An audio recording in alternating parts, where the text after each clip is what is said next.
Hello, Cancer, Sun, Moon, Rising, and Venus signs. Kamusta kayo? Sana po ay nasa mabuti kayong kalagayan. Welcome back po sa Star Tarot. Kung bago kayo rito, welcome din kayo. Thank you sa inyong support. I truly appreciate it. God bless you all, Cancer. Paunang mensahe ninyo ay judgment. And so, siguro, ang iba sa inyo dito, meron kayong mga indecision na kinakaharap sa ngayon. Maybe nahihirapan kayong mag-figure out na kung ano ang gagawin ninyo. Maybe that is because you're feeling down. Siguro low vibe kayo.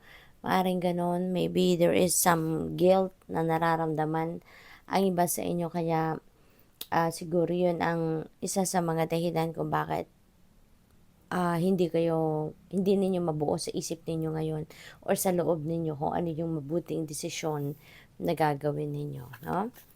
What else? We have the Emperor energy. Ayan. So, ang iba sa inyo siguro dito, Cancer, is going to enter fatherhood. Maaring magiging isang tatay na kayo, magiging isang grandpa, or baka merong promotion dito into a leadership role. Baka mapupunta na kayo sa isang position wherein magiging daddy na kayo, no? Probably then this is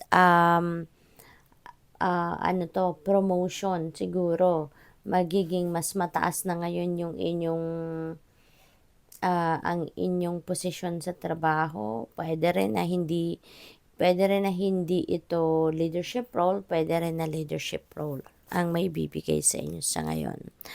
We have 10 of Pentacles. Ayan. So, this is about inheritance. Siguro, ang iba sa inyo, baka merong mamanahin at ngayon, baka meron kayong mga pag-uusap na kung ano yung mga mamanahin ninyo, alin yung property or how much money. Baka inaasikaso nyo na yan sa ngayon. Baka meron na kayong mga pag-uusap sa abogado, lalo-lalo na kung yan ay malaking pera or yan ay property. So maybe inaasikaso nyo na yan sa ngayon. Maaaring meron na kayong mga discussions, no, preparation for mga documents na maaaring kailangang isettle para makuha nyo na yung inyong mana. What else? We have Queen of Pentacles. Ayan, so this is about wealth, no? Merong kaperahang paparating. This could be bunga ng inyong pagtatrabaho. This could be a return of investment. Maaari din na financial opportunities ito na paparating.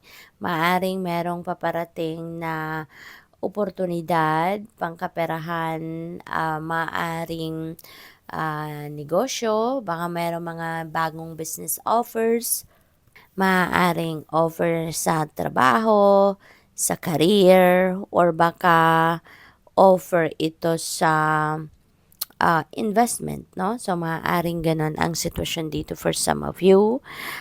Probably then, ang iba sa inyo rito is, siguro you are already a mom at siguro ikaw ang talagang hands-on sa pag-aalaga sa inyong family members. At saka, maaari din na ang trabaho din ninyo is pag-aalaga, no? Baka caregiver kayo, nurse kayo, mga ganon, no? What else? We have Two of Pentacles in reverse. Merong imbalance, no, na nangyayari dito sa inyo. And that is manifesting dito, no. Talagang kitang-kita na merong imbalances na nangyayari sa inyo sa ngayon. Kasi nga, siguro wala kayo sa focus, wala kayo sa concentration, maaring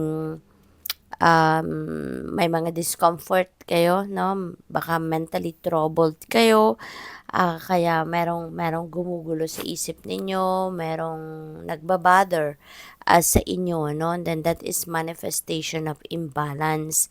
Kaya siguro kailangan muna ninyo ngayon na ibalik yung sarili ninyo sa sentro, ibalik ninyo yung sarili ninyo sa focus, And you can do that, no, by also doing some kind of reflection, by doing some kind of introspection, yung ganon. Magmuni-muni at magnilay-nilay kayo, Cancer, para ma-release ninyo yung tension, ma-release yung stress, yung ganon, ano. What else? We have 10 of cups. Ayan, so this is beautiful, no? Beautiful kasi magkakaroon na kayo ng kasiyahan sa pamilya, no? So, maaaring dati, baka meron ditong hindi pagkakaintindihan sa ibang miyembro, kaya maaaring yun ang dahilan din, ano? Kung bakit kayo hindi mapakali, yung ganon.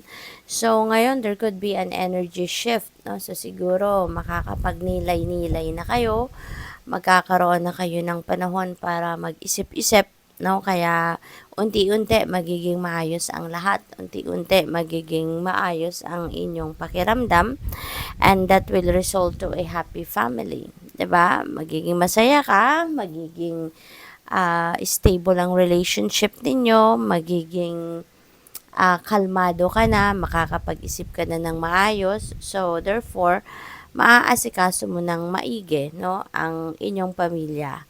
So, what else? We have temperance. Ayan, healing. No? This is about healing. Kaya, for sure, magkakaroon na kayo ng masayang pakiramdam, magandang pakiramdam, maaayos nyo na siguro dito yung problema. Kung meron mang problema, maaayos mo na din yung mga difficult or challenging situation na kinalalagyan ninyo. Kaya, magiging masaya na din kayo. So, yung healing na to, hindi lang ito sa mga physical ailments na nararamdaman ng iba sa inyo, but also sa mga situations sa buhay ninyo na medyo nagkaroon kayo ng problema or nagkaroon kayo ng difficulty, no?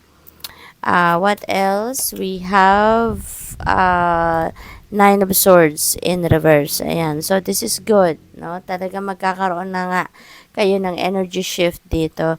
Kasi ngayon, you are on the way to recovery. You are about to, or you are releasing, no? Your worries, yung mga fears ninyo, matatanggal na yan. You are gaining clarity. So, napakaganda, Cancer, kasi meron ng pagkambyo ng energy ninyo dito eventually. So, siguro talaga magkakaroon na kayo ng panahon para makapag-isip-isip at makapagmuni-muni. At yun ang magiging dahilan para kayo ay magkaroon na ng mas stable na pakiramdam, mas stable na sitwasyon. So, good luck. Thank you for watching. Love and light. Namaste.